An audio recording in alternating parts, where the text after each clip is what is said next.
안녕하세요. 저는 중국집을 운영하고 있는 시댁을 둔 30대 여자입니다. 여러분은 믿는 도끼에 발등 찍혀보신 적 있으신가요? 저도 제가 그런 일을 당하리라고는 생각조차 안 했었는데 막상 당하고 나니 정말 어처구니가 없더군요. 오늘은 제 뒤통수를 쳤던 사람들에게 100배는 시원하게 되갚아준 일에 대해 이야기해보고자 합니다.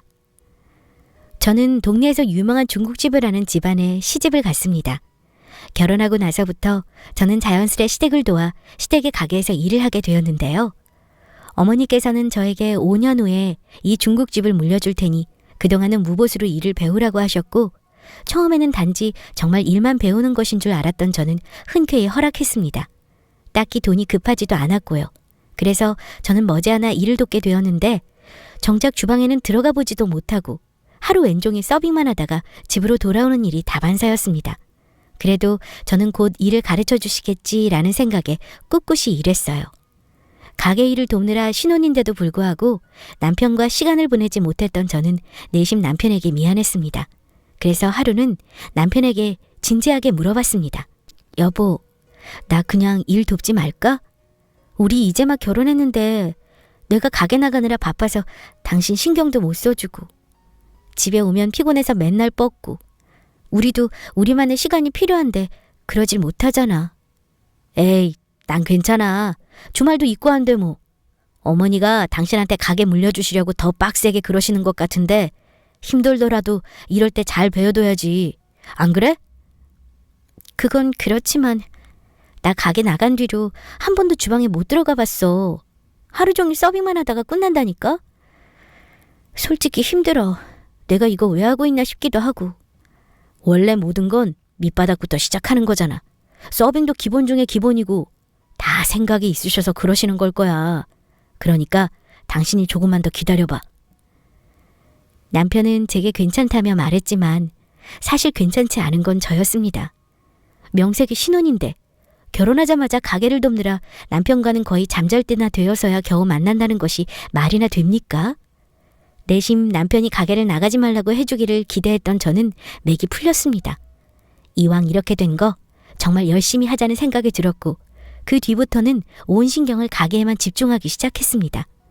비록 제가 하는 일은 가게 청소와 서빙뿐이었지만 저는 주인의식을 가지고 정말 열심히 했어요. 그런 제 노력을 알아준 것인지 저희 가게는 날이 갈수록 손님이 더 늘어갔고 일손이 모자랄 정도로 바빠졌습니다. 그때부터 시어머니는 가게가 바빠졌다는 핑계로 저를 다방면으로 부려먹기 시작하셨습니다. 그러면서 하시는 말은 참으로 가관이었습니다. 새아가, 너도 알다시피 가게가 많이 바빠졌으니 홀만 보지 말고 주방일도 좀 도와라. 사실 홀에는 할 게 몇 개 없잖니? 기껏 해봐야 서빙이나 청소지. 주방에서 이것저것 해봐야 배우는 것도 훨씬 많고 빠른 법이야. 그런 의미에서 짬뽕에 들어갈 오징어 좀 손질해놔라. 오징어요? 저 오징어는 손질해본 적이 없어서 어떻게 하는 건데요, 어머님? 너는 가게를 물려받겠다는 애가 여태 그것도 모르면 어떡하니? 이제까지 뭘 본 거야? 이런 거 하나하나 가르쳐줄 시간 없다. 네가 알아서 인터넷에 찾아보든지 해서 얼른 해놔. 그것을 시작으로 저는 몇 달간 계속 허드렛 일만 했습니다. 제 몸은 한계인데 홀과 주방을 동시에 보려니 여간 힘든 일이 아니었어요. 어머님은 제가 뻔히 바쁜 것을 아시면서도 한 번을 저를 도와주시지 않았고 오히려 행동이 굼뜨다며 저를 나무랐습니다. 그뿐만이 아니라 하루 종일 뛰어다니느라 기진맥진해 있는 저를 보고는 가게에 남아서 다음 날에 쓸 재료를 전부 손질해놓고 가라며 제 앞으로 손질 안 된 갖가지의 재료를 한 무더기 던져놓고 가버리는 일이 다반사였죠. 저는 이게 바로 말로만 듣던 시월드인가 하는 생각이 들었습니다. 정말 눈앞이 캄캄했지만 그래도 어쩌겠어요? 시어머니가 시킨 것이니 꼼짝 않고 하는 수밖에요. 남편은 가면 갈수록 힘들어하는 저를 보고는 자신이 어머니에게 말씀드려보겠다 나섰고, 저는 혹시나 하는 기대감에 그것을 말리지 않았어요. 그러나 그것이 저의 실수였다는 것을 깨닫기까지는 그리 많은 시간이 필요하지 않았습니다. 바로 다음 날 시어머니께서는 제가 가게로 출근하자마자 노발대발하시며 따져 물으시더라고요.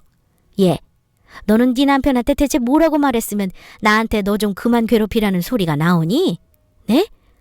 아니 그게 아니라 요새 제가 많이 힘들어하는 것 같이 보인다고 자기가 얘기 좀 해보겠다고 한 거예요.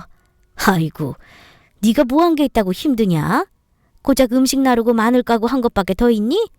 힘든 요리는 내가 다 아는데 대체 네가 뭐가 힘들다고 난리야?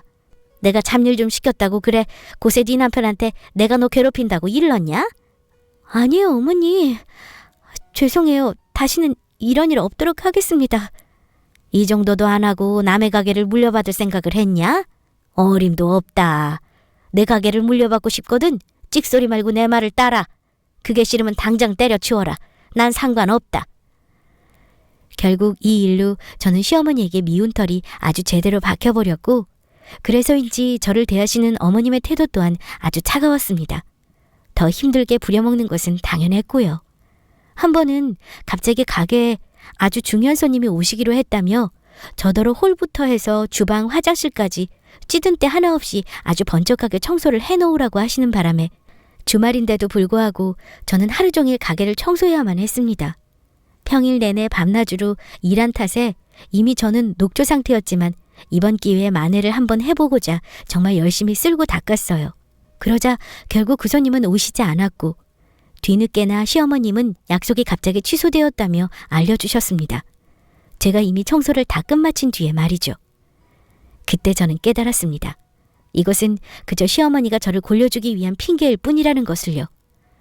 더 이상 이렇게 당할 수만은 없다고 생각한 저는 한 가지 다짐을 했는데요.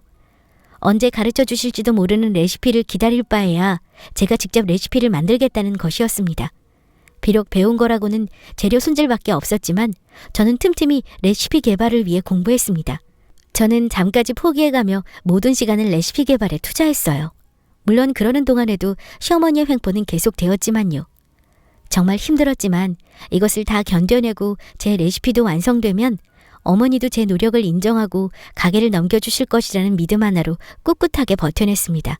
그러나 그런 제 믿음은 어느 날 갑자기 어머니의 한마디로 무너져 버렸는데요. 어머님은 주방 청소를 하고 있는 제게 할 말이 있으시다며 이야기하셨고 저는 내심 기대하며 어머니에게 다가갔습니다. 어머님, 부르셨나요? 그래, 거기 앉아봐라. 시어머니의 맞은편에 앉은 저는 조심스럽게 시어머니께 여쭤봤습니다. 무슨 일이 있으신가요, 어머님?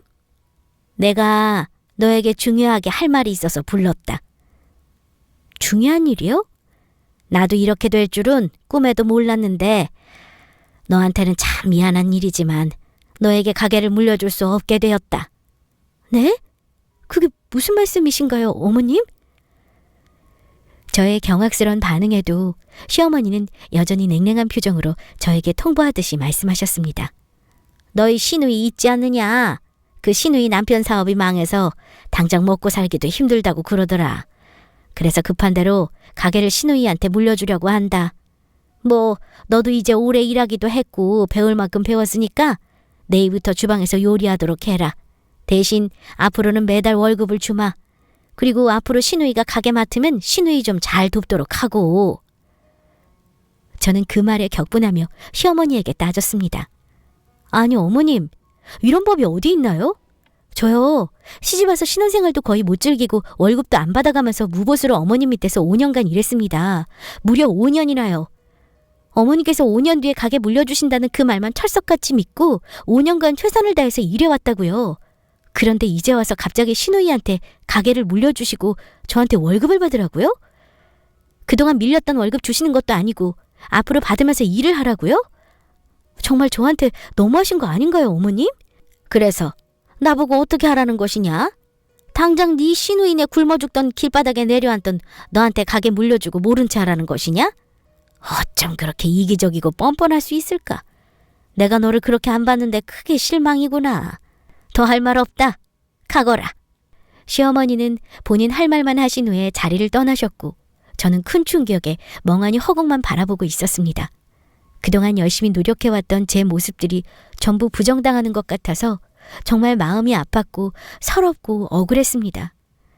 잘 떨어지지 않은 발걸음을 힘겹게 움직여 퇴근을 하고 집에 도착했더니 남편이 큰 소리로 전화에 대고 소리를 지르고 있는 모습이 보였습니다. 아니, 어떻게 이러실 수가 있어요? 이 사람이 평일 내내 무보수로 일하고 그 와중에도 퇴근하고 집에 와서도 주말에도 요리를 더 익혀서 음식을 더 맛있게 하려고 얼마나 노력했는데 이제 와서 가게를 누나랑 매형한테 주신다고요? 그럼 이 사람은 뭐가 돼요? 어머님 말씀만 믿고 5년 동안 열심히 일만 이 사람은 뭐가 되냐고요? 한참을 전화기에 대고 소리를 지르던 남편은 이내 전화를 거칠게 끊었습니다. 그리고 저를 향해 매우 미안한 표정을 지어 보였죠. 원래 같았으면 남편도 믿고 울고불고 난리를 쳤겠지만 5년간 제 요리 연구를 옆에서 열심히 도와주었고 방금 전 시어머니와 한 것으로 짐작되는 통화와 저에게 지어 보이는 매우 미안한 표정이 오히려 저의 마음을 차분히 가라앉혀 주었습니다. 새삼 이 사람을 믿고 결혼한 것이 아주 잘한 것이라고 스스로 칭찬하고 싶을 정도였어요. 남편은 미안해 죽겠다는 표정을 지으며 저에게 말을 걸어왔습니다. 여보, 괜찮아? 괜찮아. 여보 덕분에 오히려 기분이 좀 좋아졌어. 미안해. 우리 가족이 너무 못나서. 아니야, 어쩔 수 없지. 형님네도 그러고 싶어서 그런 건 아닐 테니까. 한참을 다독여주던 남편은 오늘 하루는 아무 생각 없이 쉬라면서 저를 데리고 고깃집으로 향했습니다. 요리 연구를 시작한 순간부터 술을 마실 시간도 없었기 때문에 거의 5년 만에 남편과 소주도 한잔하면서 남편이 맛있게 구워주는 고기를 먹었어요. 그렇게 한 병, 두 병 마시다가 남편이 저에게 조심스럽게 말을 건넸습니다. 여보, 차라리 우리가 가게를 차리는 건 어떨까? 남편의 질문에 저는 순식간에 술 기운이 날아가는 것을 느꼈습니다. 한순간에 멀쩡해진 정신으로 남편에게 다급하게 물었습니다. 우리가 가게를 차리자고? 응. 그동안 당신도 틈틈이 요리 실력 키웠잖아. 음식 맛은 그 누구보다도 내가 장담해. 그러니까 처음엔 작은 가게로 해서 점차 키우는 방향으로 가게를 차려보는 건 어떨까? 남편의 질문이 저한테는 상당히 솔깃했습니다. 남편의 말대로 지금 제 요리들은 웬만한 가게들보다 훨 퀄리티가 높을 것이고 일이 이렇게 되어버렸으니 더 이상은 시댁에 발이 묶여 있을 이유는 어디에도 없었으니까요. 저는 남편에게 한껏 들뜬 목소리로 말했습니다. 그래, 내가 왜 그 생각을 못했지? 당신 말대로 가게 그까짓 거 우리가 차리면 그만이잖아. 시어머니가 먼저 나와 한 약속을 깨신 거니까 내가 더 이상은 가게를 돕지 않는다 해도 할 말이 없으시겠지? 그래, 뭐라 하면 어쩔 거야? 자기들이 한 짓이 있는데.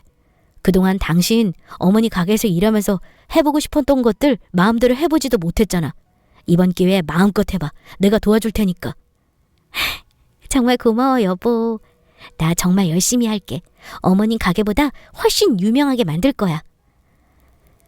그날 이후 저희는 속전속결로 일을 진행했고 그리 긴 시간이 걸리지 않아 저는 제 가게를 차렸습니다. 그것도 시댁 짬뽕이 너무도 잘 보이는 자리에다 말이죠. 저희가 가게 오픈 준비로 한없이 바쁘고 정신없는 내내 시어머니와 시누이는 하루도 빼지 않고 찾아와 비아냥거리기 바빴습니다. 하고 싶다고 다 되는 게 아니다. 네가 그런다고 우리 집보다 잘 될 것 같냐 등등. 정말 귀에 딱지가 않도록 괴롭혔습니다. 물론 저는 눈 하나 깜짝하지 않았지만요. 저는 지금 시누이가 운영하고 있는 짬뽕집보다 훨씬 잘 될 것이라는 것을 믿어 의심치 않았어요.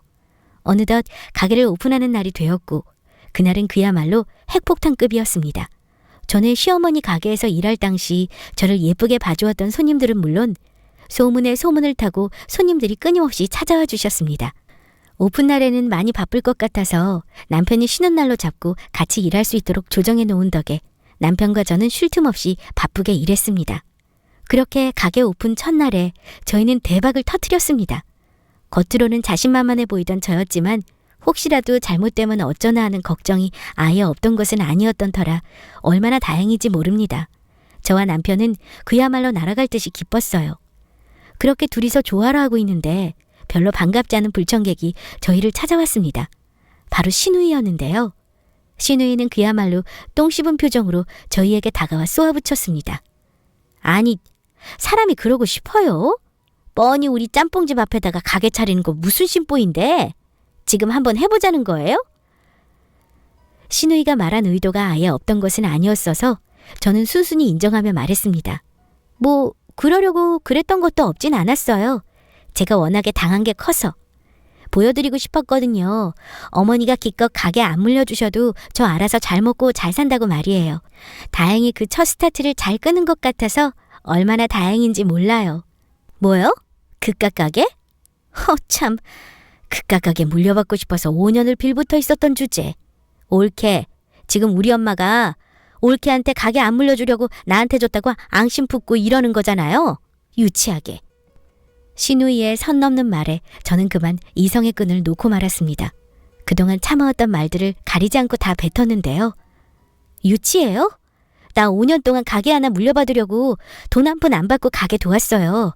어머니가 허드렛 일만 시켜도 싫은 소리 한 번을 안 하고 버텼다고요.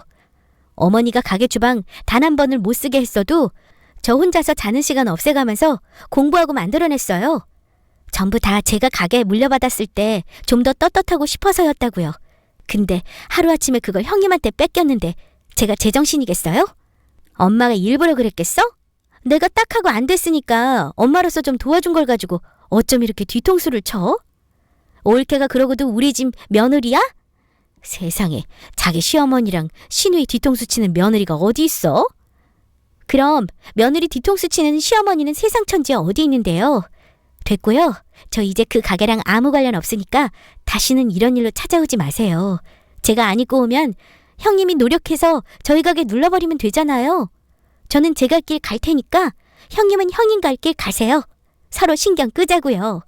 제 말에 형님은 기가 찬 듯 한참을 저를 노려보았고 보다 못한 남편이 한마디 하고 나서야 자리를 떴습니다.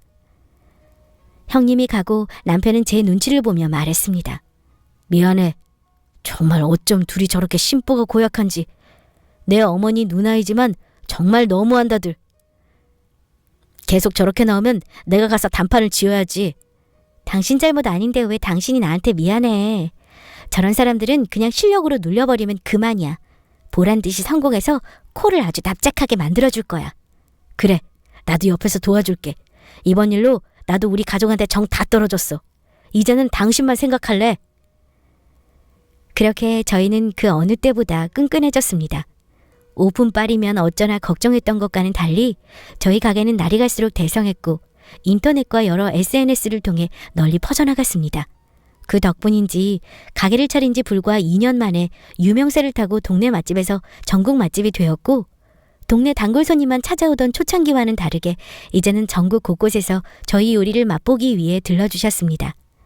저희 가게는 정말 그야말로 꽃길만 걷게 되었죠. 하루하루가 너무도 행복했습니다. 드디어 제 노력에 대한 보답을 확실히 받게 되는 것 같아 정말 뿌듯했어요. 가게가 점점 잘 되자 저 혼자서 끌어가기에는 턱없이 부족하게 되었고 오랜 고민 끝에 남편도 다니던 회사를 그만두고 가게를 돕게 되었습니다. 저희 가게가 이렇게 대성할 동안 신우이가 운영하는 가게는 점점 파리만 날리게 되었는데요. 신우이가 가게를 맡게 되면서부터 자잘한 문제들이 계속해서 터진 것이 화근이었습니다. 손님들에게 불친절한 것은 물론 음식의 맛도 점점 변해간다는 것이었죠. 결국 얼마 가지 않아 손님들은 뚝 끊기게 되었고 그 손님들은 자연스레 저희 가게로 오시게 되었습니다. 저로서는 정말 절호의 찬스였죠. 신우이는 이것을 보고 제가 손님들을 다 뺏어갔다며 말도 안 되는 소리를 퍼부었지만 저는 상관하지 않았습니다. 일일이 대답하다가는 저만 진이 빠질 것이 분명했기 때문이죠. 그렇게 한동안은 정말 가게에만 매진했습니다. 가게를 차리고 잘 된 뒤부터는 더욱 좋은 맛을 내기 위해 하루도 빠짐없이 연구하며 단 한 번을 게을리해 하지 않았습니다. 남편은 저더러 정말 대단하다며 존경스럽기까지 하다고 이야기하더라고요. 제가 생각해도 저는 정말 독종 중의 독종이 아닌가 싶습니다. 결국 신우이의 가게는 망하기 직전까지 가게 되었고 이를 마냥 두고 볼 수만은 없었던 것인지 어느 날 시어머니께서는 저를 찾아와 제안을 하셨습니다. 정말 어이없는 제안을요. 저기 며느라, 너도 봐서 알겠지만 우리 가게가 사정이 좀 많이 안 좋다. 내가 평생을 바쳐 키워낸 가게인데 한순간 저렇게 망해버리니 내 속이 말이 아니야. 그래서 말인데 네가 좀 도와주면 안 되겠니? 형님이 잘못해서 말아먹은 가게를 저더러 어떻게 도우라는 말씀이세요? 형님한테 맡기신 가게이고 형님이 망하게 했으면 그 책임은 형님이 지는 게 맞는 거 아닌가요? 처음 보는 제 당돌한 모습에 어머니는 적잖이 당황하시며 말하셨습니다. 그렇긴 한데 알잖니 저 철없는 애가 뭘 할 수 있겠어. 김서방도 지금 자기 사업 다시 일으키느라 정신 없는데 도와줄 수 있는 사람이 너밖에 없다. 내가 너한테 못할 짓 한 거 인정하마. 그러니까 네 레시피 그거 너희 신우한테 좀 가르쳐주면 안 되겠니? 네가 잘만 가르쳐주면 너처럼은 아니더라도 다시 가게 살릴 만큼은 할 게야. 그게 지금 저한테 할 소리세요? 제가 미쳤다고 그걸 가르쳐줘요? 제가 그거 개발하느라 얼마나 개고생했는지 어머님이 아세요? 아니, 알면 이런 부탁 못하죠. 제가 거기에만 투자한 세월이 얼마인데 그걸 다른 사람도 아니고 제 가게 뺏어간 형님한테 주겠어요? 제 눈에 흙이 들어와도 안 돼요. 지금 말씀 못 들은 걸로 할게요. 그러니까 저한테 이런 말도 안 되는 소리 할 시간에 둘이서 어떻게 하면 가게 살려낼 수 있을까 궁리나 해보세요. 저도 저희 남편도 절대 도와주는 일 없을 테니까. 어머니께서 저에게 냉혈한 인간이라며 손가락질 하셨지만 꿈쩍도 않는 제 모습에 이를 바득바득하며 돌아가셨어요. 그 뒤로는 찾아오시지 않았고요. 간간히 보이는 모습으로는 둘이서 무슨 작당이라도 하는 것 같았지만 결국 가게는 그대로 완전히 망해버렸습니다. 저는 그러려니 하고서 제 가게에만 몰두했고 머지않아 저희 가게는 TV 방송까지 출연하게 되어 그야말로 줄 서서 먹는 맛집으로 자리 잡게 되었습니다. 덕분에 저희 가게는 좀 더 많은 손님을 모시기 위해 확장 공사까지 하게 되었고 초창기 때와는 비교도 할 수 없을 만큼 커지게 되었습니다. 그렇게 한동안은 정말 꿈같은 일들만 일어나는데요. 다시 한번 이런 평화를 깨트리는 사건이 벌어졌습니다. 제가 안 입고 왔던 시누이가 저희 가게에 찾아와 음식에 맛이 없다며 음식에서 머리카락이 나왔다는 말도 안 되는 꼬장을 부리는 것이었습니다. 이게 뭐야? 올케, 이거 보여요? 이거 머리카락이잖아. 와, 이제 좀 잘 나간다고 사람 먹는 음식에다 머리카락을 집어넣어요? 아니, 내가 먹는 거라서 일부러 집어넣었나? 시누이의 쩌렁쩌렁한 목소리에 여기저기서 소곤거리는 소리가 들려왔고 이젠 하다하다 말도 안 되는 거짓말로 저희 가게를 망치려는 시누이가 너무도 끔찍했습니다. 저는 시누이 손가락에 들려있는 머리카락을 잡아채 시누이 눈앞에 들이밀며 말했습니다. 형님, 눈이 있으면 제대로 봐요. 내 머리카락은 검정색인데 이렇게 길지도 않고 생머리도 아니야. 근데 이 머리카락은 누가 봐도 갈색의 긴 생머리잖아? 딱 아가씨 머리카락처럼. 아니에요? 뭐야? 그럼 내가 지금 내 머리카락 뽑아다가 대도 않는 트집 잡는다는 거야? 올케 머리가 아니면 주방의 다른 아줌마 머리카락이겠지. 형님, 우리 가게 음식들은 전부 내가 직접 해요. 다른 아주머니들은 쓰지도 않는다고요. 제발 말도 안 되는 말로 사람 성가시게 좀 하지 마요. 저와 시누이의 실랑이를 지켜보고 있던 다른 손님들이 시누이를 향해 항의하자 시누이는 더 이상은 안 되겠는지 얼굴이 시뻘개진 채로 가게를 나갔습니다. 그 뒤로는 포기를 한 것인지 다시는 저희 가게에 얼씬도 하지 않더라고요. 들리는 말에 의하면 신우가 가게를 말아먹고 시아버님조차 사업을 일으키지도 못한 채 이도저도 못하는 상태로 묶여있어 지금은 둘 다 사이좋게 시댁에서 빌붙어 살며 욕이란 욕은 다 먹고 살고 있다고 합니다. 그 소식을 들었을 때는 그렇게 속이 시원할 수가 없었습니다. 이번 일을 계기로 그 두 사람에게 무심한 신뢰를 받았을 때에는 어마어마한 대가가 따른다는 것을 가르쳐준 것 같아 내심 뿌듯합니다. 지금까지 제 사연 들어주셔서 감사합니다.